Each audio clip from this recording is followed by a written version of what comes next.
I'd also like to tell you that during the conference, we had an exhibition which was on the way to lunch, strategically located. For those of you who might have many questions even after the sessions, please feel free. I'd also like to inform you that the event, the conference, is being covered live on our Twitter handle at blockchainug, and also on our website of cryptosavannah.com. So this afternoon we have very interesting breakaway sessions where we'll go into detail about a few things with the aim of closing the event with some very key actions which we can actually begin to use as we go forward in implementing the different things that we have heard about today. We also have some exciting news about some people who at a breakout session will benefit from certain coupons that will give you training on how all these things work. But to get our afternoon session started, I'd like to request our first speaker to please come to the podium. And it's going to be a brainstorm of sorts, but it's also a training session. Representing Quick Labs and Google Cloud, please come to the stage and take us away. Thank you.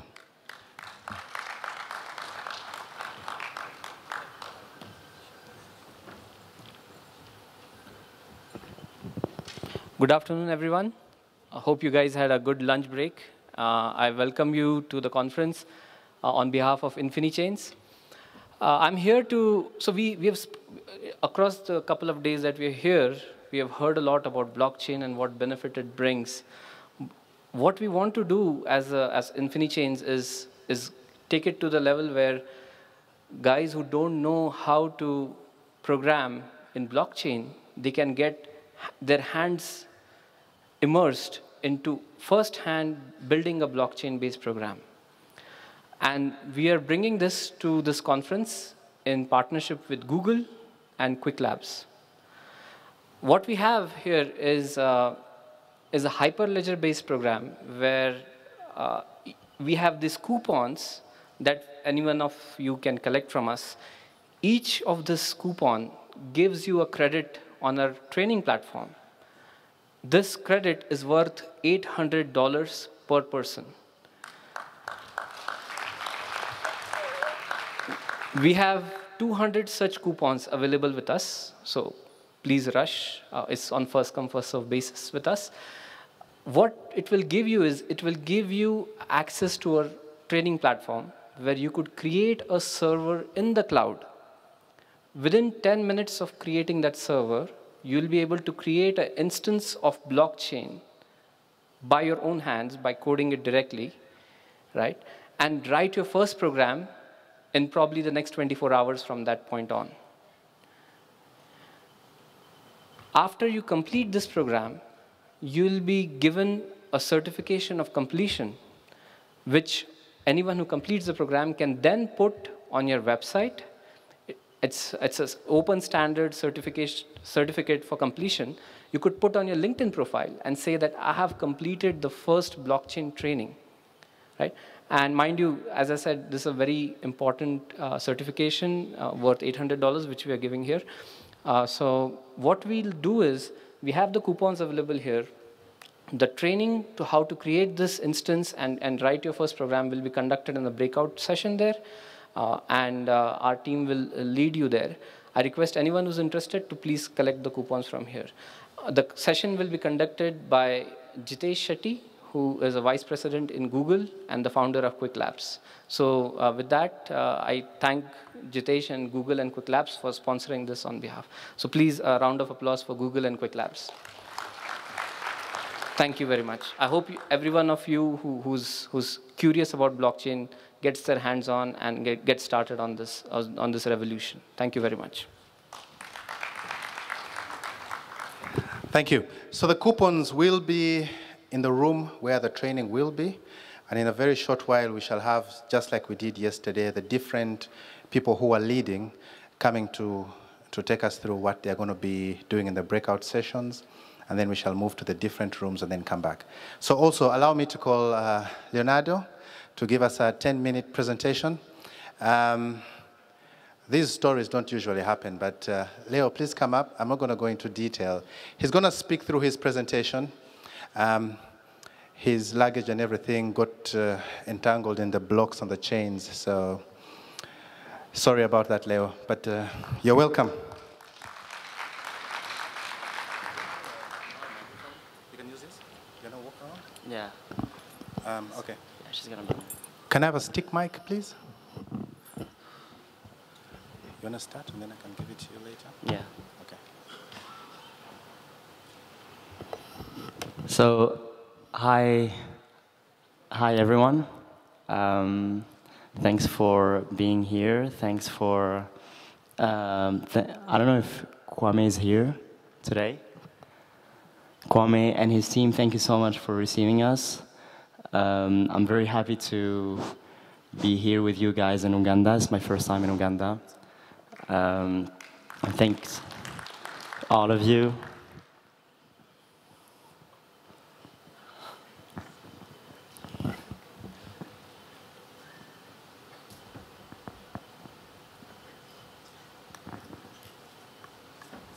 Okay.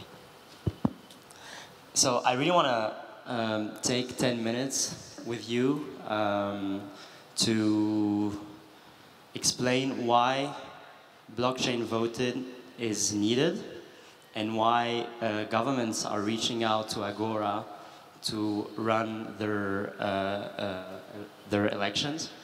So first, I want to explain in a nutshell what is the problems with our systems. How are we going to solve these problems? How Agora is trying to solve these problems. And I want to give you 3 or 4 different use cases in both developed countries and developing countries. So for you to understand why blockchain voting is needed and how blockchain voting can be implemented. What you need to know is that every and each use case is very different. We have clients, countries that used to work with voting machines. Others used to work with paper ballots. Some countries have citizens that don't go to vote at all. They have participation rates of 10, 20, 30 maximum %. This is happening a lot in developed country. In my country, in Switzerland, we vote 3-4 times a year, and we vote on. We don't elect our president. It's a direct democracy. It's a direct type of democracy where we vote on if we want to dig a new tunnel between Switzerland and Italy, if you want to buy new planes for the army, if we want to quit our nuclear plants.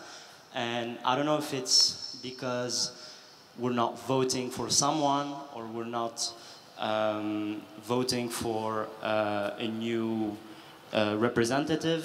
People don't usually go to vote as in France or as in Uganda probably, because they feel that maybe it's less important to go to vote for digging a tunnel or quitting our nuclear plants. I'm gonna also talk about the use case of Catalonia. I don't know if you heard about what's happening in Catalonia. I'm going to talk about my other country, which is Tunisia. I'm also half African. But first, I'm going to talk about the expenses. One of the most important things is that our elections are very expensive, and they are expensive for 2 reasons. The first reason is that you have to pay people extra hours. On Sundays, you have to bring paper ballots, you have to bring boxes, you have to train officials, and that's like a huge cost. Also, another way of spending money is security. Kenya spent around $500 million in their last election. Logistics were a big part of these expenses, but also security. Sometimes having people making the queue during 8 hours with people that don't necessarily share the same political point of view can be a problem. Also waiting for results for many days can also be a problem.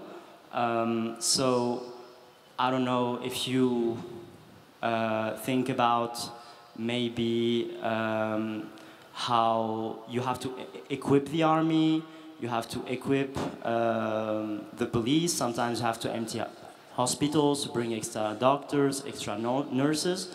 This is very expensive. So yeah, basically these are the two expenses that we have: logistical expenses, security expenses. So when you give the opportunity to a government to run an election and their election is 60 to 70% cheaper because people can vote remotely from their phone, people can identify themselves with their ID and vote with their phone. They don't have to make the queue, as I said, for 8 hours during a very hot, dry season. They don't have to make the queue with people that they don't necessarily like or don't necessarily share the same political opinions. This is something very important. On the other side, I would say that we make government save money, but we can also make government make money, in the sense that if you can show to the international community that you are going towards democracy, that you are actively fighting a corruption, even if it's baby steps, implementing a decentralized system with nodes, providing consensus, with observers checking that your consensus is doing well and provided in a good way. These are things, material things that you can show to the international community, that you can show to the foreign investors. And foreign investors, when they can see you actively fighting corruption, maybe you can get some, I don't know, some money from foreign investors, lower your debt. So these are also things that government should take into consideration. So lowering their costs, but also bringing foreign investors money, gaining the aura in the international community, basically gaining the trust from the international community. But also when we are talking about trust, we can also obviously talk about gaining trust within your people, in your country. Many people, many, I don't know, rich women, rich men, or qualified women, qualified men, don't even want to take the risk to run for election because they know that the game is already played before before going for election. It's very difficult without the PowerPoint, I'm so sorry. So yeah, these are the things that when we talk to governments or when government come to us, they have in mind. So lowering their costs, also gaining the aura of the international community, gaining the trust of their people. Also what you, I don't know if I would have time, but also what you need to know is that fragile democracies, new democracies like mine in Tunisia, each time I go to Tunisia, I'm very happy to see that when I take the plane, when I check the newspapers, I see journalists hitting on both sides. There is a real freedom of speech, but that freedom of speech came with a cost. The freedom of speech and the political right, the social rights got improved after the Jasmine Revolution, but the public debt of Tunisia after that revolution is around 70% of their GDP. So basically Tunisia is living with the help of the International Monetary Fund. And this makes our country, which is a new democracy, a fragile democracy, because the country is cheap and people can you know, can, I don't know, decide to write the constitution the way that they want to write it, decide to put weight in the direction that they want to see things going to. So helping new democracies, fragile democracy, to solidify their electoral procedures is something that I really want to do, and Agora is doing. So trying to find new democracies, helping developed countries with bringing back people to the polling centers. Developing countries need their people to trust in them in order for them to go back to the polling centers, and developed countries need their people to believe in the political sphere, the political the political sphere. No one, as I told you, go to vote in our developed countries. In the UK, it's around 40%, which is, I mean, very, very, very bad. In Switzerland, is around 25 to 30%. So if you have an app on your phone notifying you that, you know, Leo, today is your day to vote, you should just scroll your phone and check who are the candidates, or what is the program, or which program you wanna vote. You wanna express your voice, you just click, and it's done. Another use case, if I have time, I will take the use case of Catalonia. So if you put yourself instead of at the place of the executive power of Madrid, you have an autonomy in your country trying to run a non-constitutional referendum. So what you want to do is you want to try to convince your people not to go to vote, and they quite succeeded on doing this.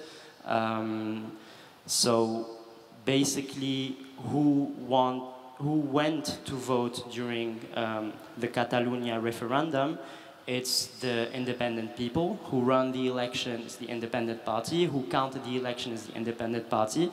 Of course, the European Union, since Madrid is one of their members, won't go observe that election. So when you give a number to the world, when you say that 85%, 90% of the Catalonian who went to vote want the independence, there's no one to check that what you're saying is the right number. And I completely understand the skepticism of the central power of Madrid. But on the other hand, if you put yourself at the place of the independent party and the independentist, you want to show to the international community, you want to show to the European Union that didn't come observe your election, you want to show to Madrid that these numbers are real numbers, that these voters are real voters.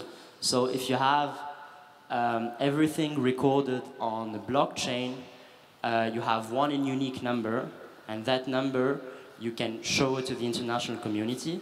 So both sides, you know, reach out to Agora. Madrid wanted us to see how we can implement this in all of the Spanish autonomies, and independent people from Barcelona reached out to us to see if it's possible to implement a blockchain solution to be sure that their numbers, their votes are actually counted, and that the international community is seeing how Catalonia won their independence. So 3 use cases. Switzerland, no one go to vote. You have your phone, you can check your phone, you can be notified and vote. New democracies, like Tunisia, they really improved the political life of their citizens, but the country is poor. So if you have something that can protect your democratic procedures, it can help a lot. The third use case, is a use case where you have Spain and Catalonia, both sides want to express their voice, both sides want to show to the international community that they're winning, basically, this referendum. And these are 3 use cases where blockchain voting can be used. And I had many people reaching out saying that governments don't want this. Actually, they want, but they want it for different reasons. This is what I would say. Thank you so much. I'm so sorry. As he told you, I didn't have my PowerPoint presentation with me today. So I hope you enjoyed it. If you have any question, you can shoot me an email on l@agora.vote. And I wish you a very good afternoon and see you soon in Eastern Africa. Ciao.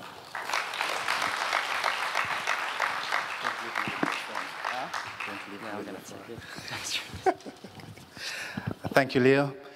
Round of applause for Leo. So you can imagine running an election using blockchain in Sierra Leone. So that is something, isn't it? So we're going into a very exciting afternoon session. We have 4 interesting breakout sessions, and I'd like to call upon the different moderators in typical style. You have 2 minutes, please, to come and give us an overview of what is going to happen during your sessions. We are going to break away after they have left for each of the sessions. We intend to be back here by 4 o'clock, so we have about 45 minutes. We have a very interesting address from Shangpen Zhao, aka CZ, who you all must meet and will hear from later on tonight. So may I request our moderators, Solomon, Colin, guys, please come up. The breakout sessions are going to be in the different rooms. We shall have one in here where we shall talk about cryptocurrencies. Yesterday, during the breakout on cryptos, the room was overflowing. So today, we are going to ask them to come and be in this room. We shall then have blockchain and the 4 Industrial Revolution. It's actually called #4IIR. That will be led by Leo, and we shall have that at the Katonga Hall. Please come up. We have a session that is actually sponsored by Oracle, which will be in the Nile Hall. And then we have the training, which will be in Achwa Hall. So, gentlemen, you can use that mic. We'll start with you, Colin. Please tell us what the people intending to come to your room should look forward for. Great, thanks, Julius. Hi, everyone. A good afternoon from Oracle Corporation. And first of all, thank you, the organizers, for allowing Oracle to be a part of this and to be a sponsor, but also sit, learn, and also engage. And this afternoon, we're going into a breakout session in the Nile Hall. Please join us. Our focus is around blockchain in the government and how that will be citizen-centric and how that will improve efficiency in the government. We also want to explain to you some use cases, actual use cases, how Oracle is already developing over and above the blockchain to provide what we call blockchain as a service. We've just launched a couple of applications. We'd like to share some of those thoughts with you around, of course, food security, single ID, digital voting, academic credentials, healthcare, land registry. We'll be showing you some actual use cases of how blockchain is actually influencing governments and citizens. So please come join us in Nile Hall after here. Thank you. Thank you, and thank you for being sponsors of the event as well. Solomon, you're up next. Good afternoon, everybody. I'm called Solomon. I want to talk to you about the training that's going to be offered this afternoon. It's called the IBM Bootcamp.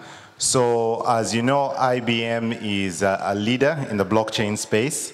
So they are going to be giving basics on blockchain, because one of the things we don't want is people to leave the conference and they reach outside, somebody asks them, what is blockchain? And you just...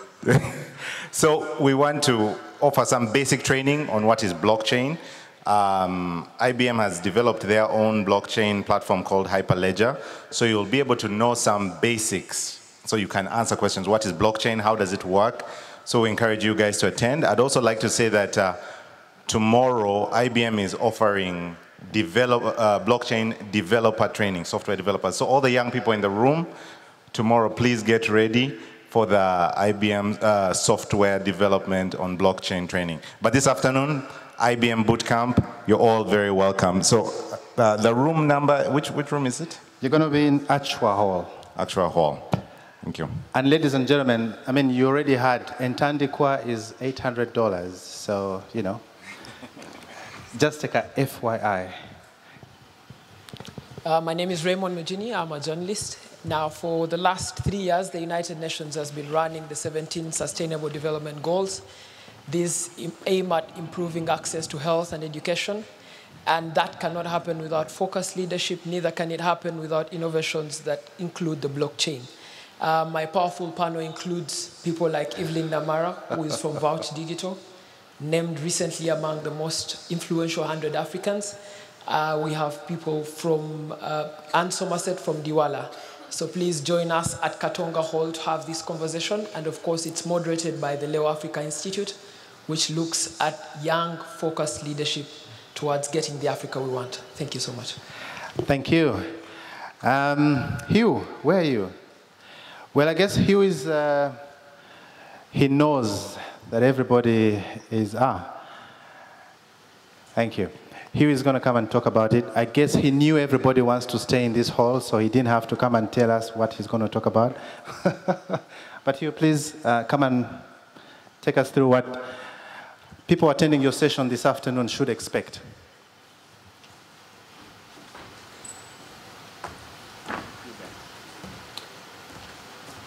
Hello, good afternoon. Yeah, so my name is Hugh. I was born in Nairobi, Kenya, but I'm based in Germany, and I work on a project called Zencash. So Zencash is a privacy coin, but we're slowly moving from cryptocurrency to a platform. So we're able to host systems and applications and focus on privacy. So we use a protocol, the ZK Knowledge Protocol, where transactions is peer-to-peer and not easily traced. And as a company, we're looking for different investors, people who are interested in privacy. And as we've been speaking about decentralization here,